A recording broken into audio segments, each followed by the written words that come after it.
Okay, so today we are continuing on the party that we've been having with my favourites and non-favourites of the year. And speaking of non-favourites, I'm actually probably too excited to do this video. Today we are counting down the top 10 worst books of 2020, and it's good because I feel like I can now talk with you guys about them and why I did not like these books.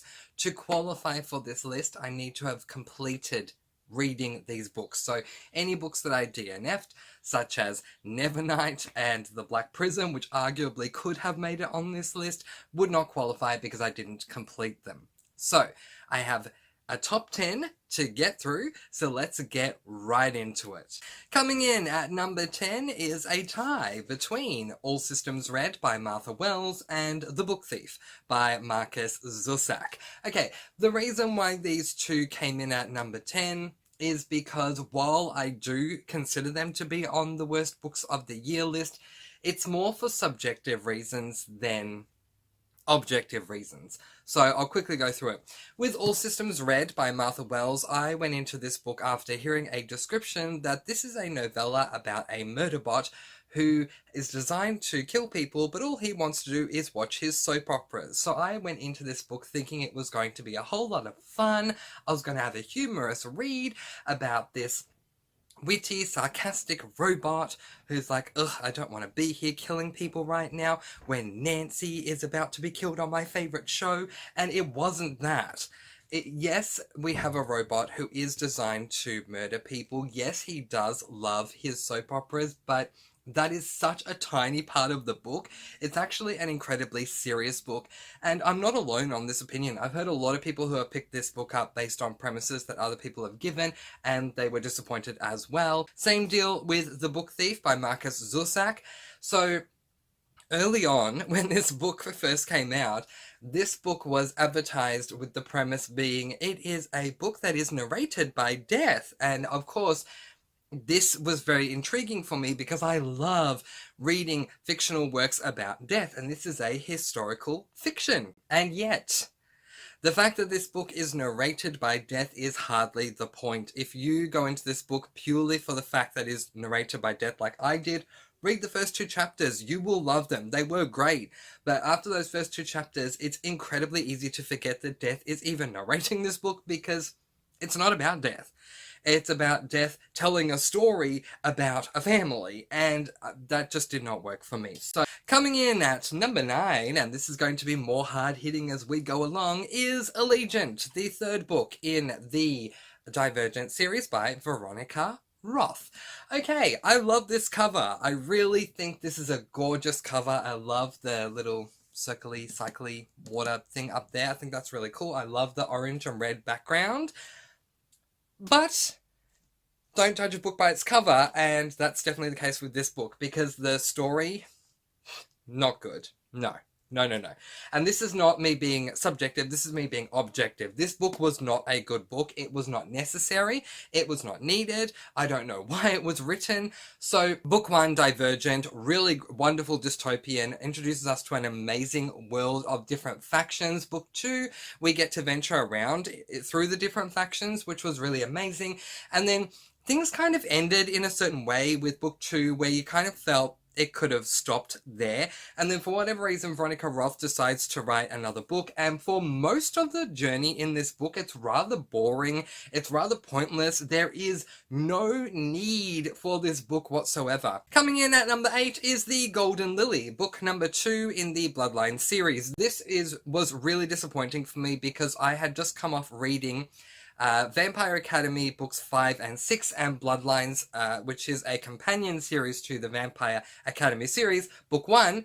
All of those 3 got 5 stars. And then I got this absolute disaster of a book where really nothing interesting was happening at all. I was so excited going into this one because book 1 ended so incredibly well, and I even had a goal for myself to read all of the Bloodlines books by the end of the year. This book is the one that made me stop reading Bloodlines. I don't know if I'll go back to it in 2021, time will tell, but for now, It just disappointed me way too much. I found nothing interesting in this book, to the point where I took a paranormal book and personally turned it into a mystery slash thriller, where for me, I was starting to theorize about certain things. That's not what you're meant to be doing with this book, because it's a paranormal. Coming in at number 7 is a very generous number for this book to come into, because it could have been oh so much lower, but there were worse books than this, so there you go. Coming in at number 7 was Mockingjay by Suzanne Collins. Oh my goodness, this was worse than this. Oh my goodness, if I have to pick one, I'm gonna read Allegiant. This was just incredibly ridiculous. Suzanne Collins caught lightning in a bottle with book number 1, and she, even though there was a plot twist, carried on with that lightning she caught in a bottle in book 2, and then she decided to take that lightning that she'd caught in a bottle with book 3 and smash it on the floor and throw away the pieces, because this was just a mess. There was nothing in this book that showed us why we love this series so much. If you catch lightning in a bottle, why wouldn't you keep that lightning in that bottle? Why would you smash it on the floor and write this horrible joke? So I went from loving Susan Collins to I now no longer trust Susan Collins, and I do not want to read any of her books anymore because she broke my heart with this book. Coming in at number 6, we have the only book that I've completed that lives on my DNF shelf because it disappointed me that much, which is The Last Smile Inside the City by Luke Arnold. Okay. Let me explain this book to you in just one word. And no, it's not difficult to do. The one word I would use to describe this book is dry. Completely, incredibly, ridiculously dry. The premise of this book is that it revolves around a detective who does work for magical beings in a world that once was magical, but the magic has dried up. So we have these beings here, they just can't access their magic, and we have a detective who's trying to help them out with certain things. The plot was so extremely dry. Our protagonist was so extremely dry. Because there was no active magic in this world because it's dried up, the world was so incredibly dry. This made for such a dry read. I don't know how I got through this book, I have to be honest. I think in my mind I must have been thinking, it'll get better, it'll get better, it'll get better, and it never did. Coming in at number 5 is a tie between two books, The Hobbit and The Return of the King. Oh, bless Mr. J.R.R. Tolkien. I'm sure those of you who have been following me are wondering right now how they came in at number 5 and why they weren't much lower. There's a reason. We'll get to it. We'll talk more as we go along throughout the videos. But for now, let's talk about this. So, in April, one of my best friends had her birthday, and in honor of her birthday, to celebrate it, I thought I would read the series of books for the series of films that are her favorite of all time, The Lord of the Rings. I had never read or seen anything to do with Lord of the Rings. I had obviously heard things that have come from the show, like quotes like My Precious and stuff like that, but for all I knew, My Precious was a woman that someone loved. I don't know. Spoiler, it's not a woman. In case you're like I was and thinking, oh, it's a woman. No, it's not a woman, it's an object. Anyway, moving on. Okay. So, I went into The Hobbit. I went into The Hobbit knowing I was going to read this, plus the trilogy that is generally a one book bind up, but now sold as a trilogy of The Lord of the Rings in April, knowing that I was giving them all immunity, which means it was the one time I ever did this, which means that if I love them or hate them, I'm not allowed to DNF them. I am never doing this again. These books taught me to never grant any book immunity. If I want to DNF, so help me, I will DNF, okay?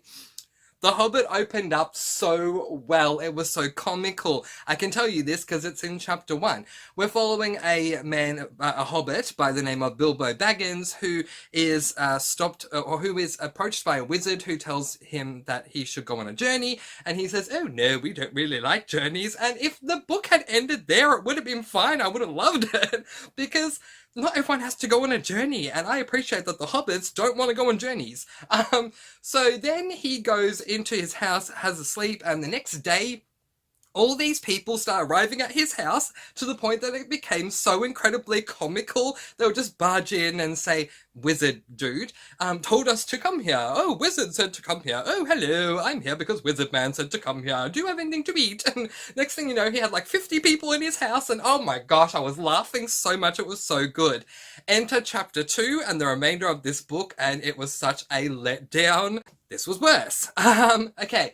I have to say, the reason why The Return of the King ended up being higher on my worst books of 2020 than it could have been is because this book ended well. So we have the main climactic ending where the whole purpose of this entire trilogy finally comes to an end. And then after that, we have another separate ending that goes on. And the separate ending was really cute, really adorable. I loved it. We did not have to go on a traveling / questing trope to achieve what we had to achieve. And I just loved it. I mean, seriously, if J.R.R. Tolkien, I'll tell you this, if J.R.R. Tolkien had decided to keep his hobbits at home and have their little adventure at home, I might have loved it more than I did. But yeah, I'm gladly unhauling these books. I don't want to read J.R.R. Tolkien ever again. They just weren't for me. And anyone who was around me in April, I am sorry, because I went on and on and on and on and on complaining about how much I'm going to use the H word, hate J.R.R. Tolkien and what he does and how descriptive he is and how boring his books are. So I apologize, but I will gladly be unhauling these in January and I don't want to see them again. I hide them. So up there I have my current TBR, like up above where the siren is. I have my current TBR and I hide these books behind them so I can't see them. Coming in at number 4 is a book that I actually don't have because, you know, when you borrow books from the library and you're disappointed, why would you replace them? So it's the only book that I'm going to have to put up there, and that is The Magicians by Lev Grossman. Okay, so with this book we have a very interesting story because I had actually seen every single episode of the TV show before I read the original canonical work. So I knew about it thanks to the television medium, which is the adaptation to the original source material. And I fell very hard and very fast for that television show. Then I found out it was a book and I got really excited. Yay! Thanks to Lev Grossman, I got this wonderful show that I love. Let's read the original source material. Oh my goodness. This is one of the rare, incredibly rare times where I say those who adapted the original source material are the ones who did it so much better than the original. If you've read this book and you did not like it, I highly recommend watching the show before completely dumping on The Magicians because the show is just so much better. This book 100% let me down. And now it is time for the pièce de résistance. We are coming into the top 3. And so, the Bronze Medal Award for Mr. Fancy's 3rd worst book for 2020 goes to, drumroll please, Goosebumps My Hairiest Adventure by R.L. Stine. This book, just judging the book on its own, not even the series, was just... it deserves the bronze medal that it's receiving. Okay. So, we have a book where we are following a boy, it's a very short book, I would call it a novella, so I'm not going to say too much, but we have a boy who is in primary school, or if you're American, elementary school, and he's part of a band. One day the band are taking a break and they find in a dumpster, which, ew, a bottle of Insta-Tan tanning lotion and they rub it all over themselves so that they can get a nice tanning glow. And the next thing we know, our protagonist wakes up the next day. I believe his name is Larry. It is! Ding, ding, ding! I get a cookie.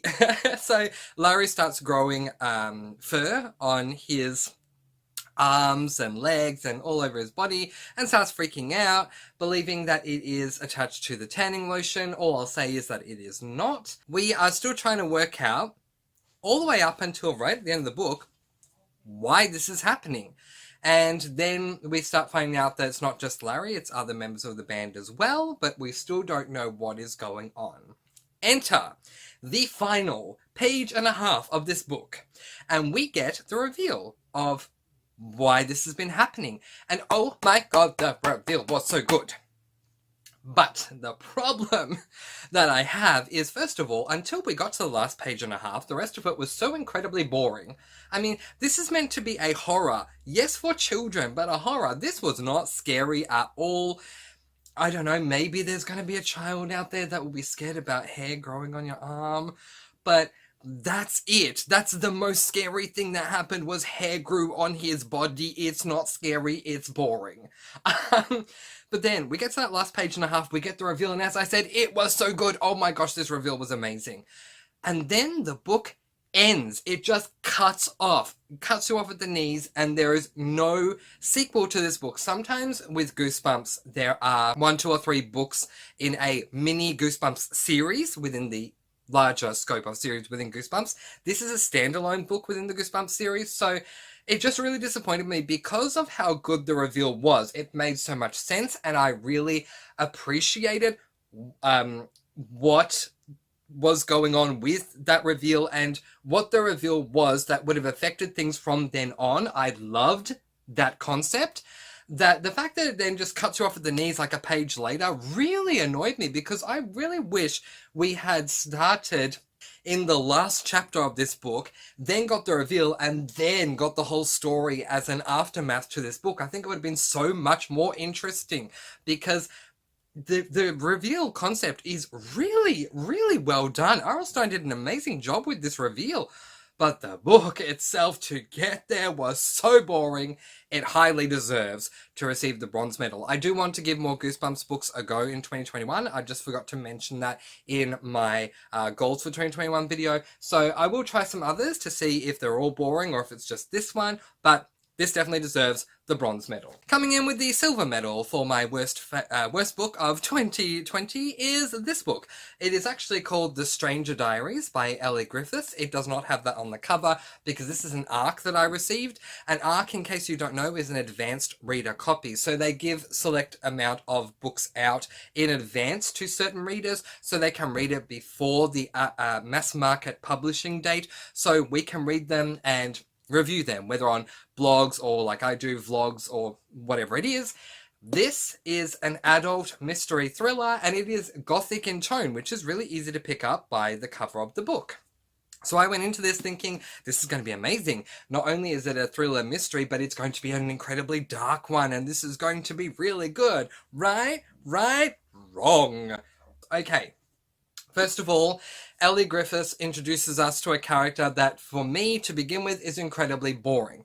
But about the 7th chapter in, I really started getting invested in this character. I got used to who she was, her quirks, things that she was after, the plot itself. Yep, I was used to everything. And then, 7 chapters in, Elly Griffiths decides to just throw us into a completely new perspective, which really annoyed me because I'm finally on board with this first perspective. So then we get on to the second perspective, and oh my goodness, it took me again a long time to feel grounded and invested in this new perspective. And finally, again around about the 7 chapter mark of the book, I'm on board with this new perspective. And then we are given another perspective to follow for 7 chapters.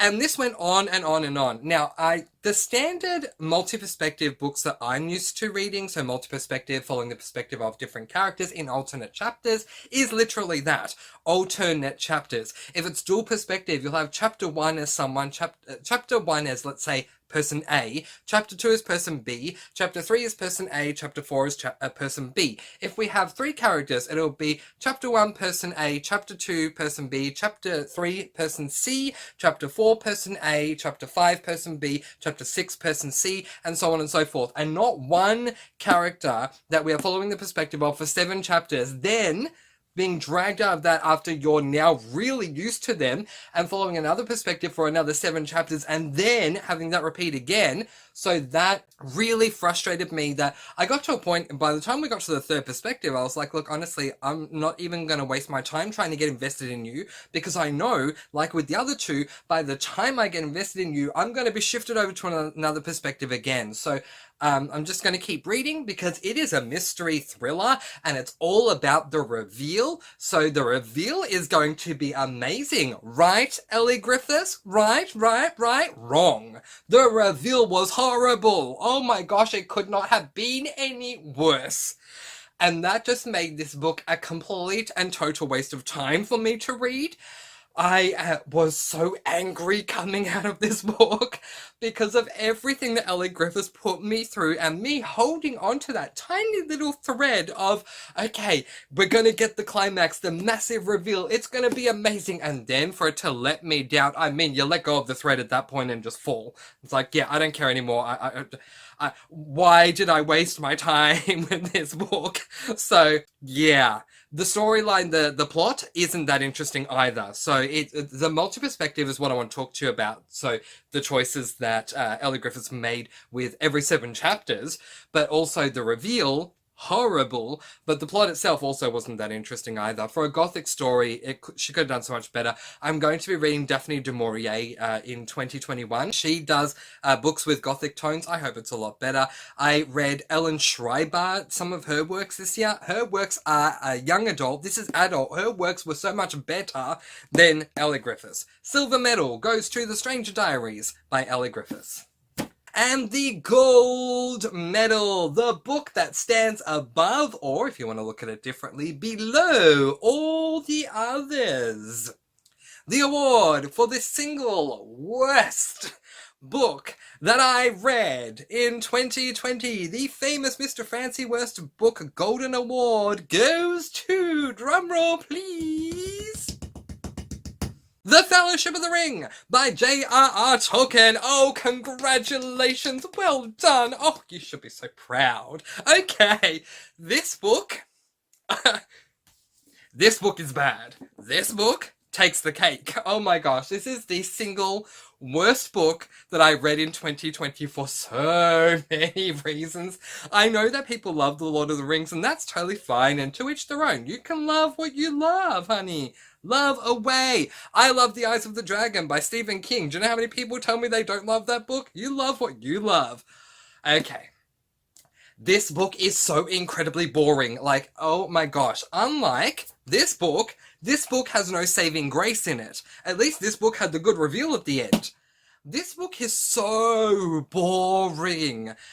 J.R.R. Tolkien is incredibly descriptive with the way that he writes. If we pass a little stone on the floor, we need to know what color it is and how sharp or smooth it is and all that kind of thing. Then, let's move on to the next thing. We have really action-packed scenes that occur. We do. Yeah. Off screen. Not in front of us. We don't get to see it happen. No, because why would we want to be there when the action occurs? Mr. J.R.R. Tolkien, please explain to me. You're absolutely right. Why would I want to see this? We have these characters who go off away from the one perspective we're following, which I appreciate that it's singular perspective, although it might have been better as a multi-perspective. We follow Frodo in this world, so whoever's around Frodo, we get to be around, and whoever's not around Frodo, we're not following that. So we have characters that go off, have these full-on action-packed moments where they are having massive battles that are occurring, and we are not there for it. And then these characters who have had these massive action-packed battle scenes that happen arrive to Frodo and say, "Ah, Frodo, I have now returned. Let me sit down," and I mean, the way that they spoke, you know, it's an old book. "Let me now sit down and partaketh in some of your brandy," I don't know, whatever they would drink, "and beguile you with what has been happening with me. Well, I was over here battling this person," and then we get a retelling of what they've done. Because why would we want to be there? It is so much more exciting to have someone retell what they did rather than seeing it ourselves. Right? Seriously, this book could not have been any more disappointing than it was. I liked nothing about this book. I think the series as a whole has maybe 1 or 2 things I love about it. I love Smeagol. I just found Smeagol to be very captivating. He is not in this book. that was a big letdown as well, because I was always waiting for a Smeagol moment with every Lord of the Rings book I read, and he's not in this one. So that let me down. I love the imps, the tree things. I love them. And I do appreciate the friendship between Samwise and Frodo. I do appreciate that. But that does not an entertaining book make on its own for me when the writing style is so hard to read. First of all, that's what you need to know. If you have not read these books, but you have seen the films, honey, enjoy the film. Because this is not easy to read, okay? It is ye olden day English that is so incredibly flowery, so incredibly descriptive, it is not a straightforward book to read. So you've got that going against you to begin with. Aside from those descriptions, then you've got the fact that all the action takes place off screen, and then we're just retold it in a retelling. So guess what? I was battling against this person, and this is how it went. Oh, really? Really? Really? Nothing in my mind can redeem this book. This would be the one book that I would throw into the river or burn. I don't burn books. I don't damage them. I believe that every single book deserves a second chance at life, and you do too, just not with me. So, The Fellowship of the Ring, by a mile, deserves the 2020 single worst book that Mr. Fancy read award. These are some of my least favourite books for 2020, with The Fellowship of the Ring receiving the gold medal. So what were your least favourite books of 2020? Let me know in the comments section below, and if you do one of these videos, leave the link in the comments section below. I can't wait to watch it. But in the meantime, this was so much fun for me. I hope it was for you too. It's always good to talk about books that I love and positivity and all that stuff. Absolutely. I'm definitely a glass half full type guy. So when I have these rare moments where I can whinge and moan and rant to you guys about things that I don't like in books, I really take the moment to enjoy them, as I'm sure you could tell. But in the meantime, I am going to leave that there and let you guys go with peace, blessings, and so much love. I post videos every Monday, Wednesday, and Friday, and I'll see you again soon. Mwah. Thank you so much for watching. Merry Christmas and Happy New Year!